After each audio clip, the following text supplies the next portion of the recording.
मोलिया रे बोले बसहा सवरिया चलत कवरिया मोलिया रे बोले बसहा सवरिया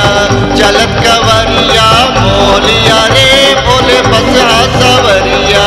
चलत कवरिया मोलिया रे बोले बसहा सवरिया।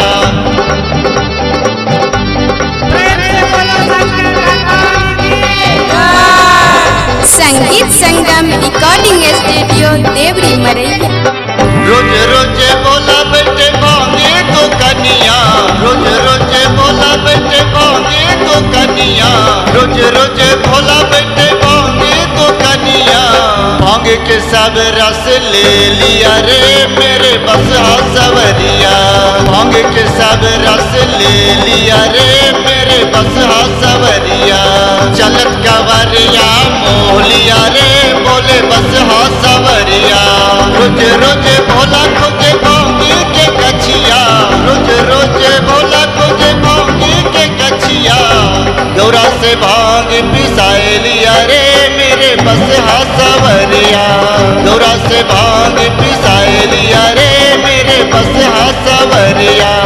चलत कवरिया मोलिया रे भोले बसहा सवरिया चलत कवरिया मोलिया रे भोले बसहा सवरिया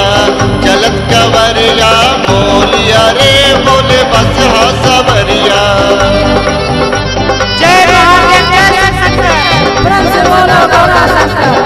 संगीत संगम रिकॉर्डिंग स्टूडियो देवरी मरैया। रोज रोज खाए बोला भांग धतूरा रोज रोज खाए बोला भांग धतूरा रोज रोज खाए बोला भांग धतूरा मिश्री के भोग लगा लियो रे जाके देवघर नगरिया मिश्री के भोग लगा लियो रे जाके देवघर नगरिया चलत कवरिया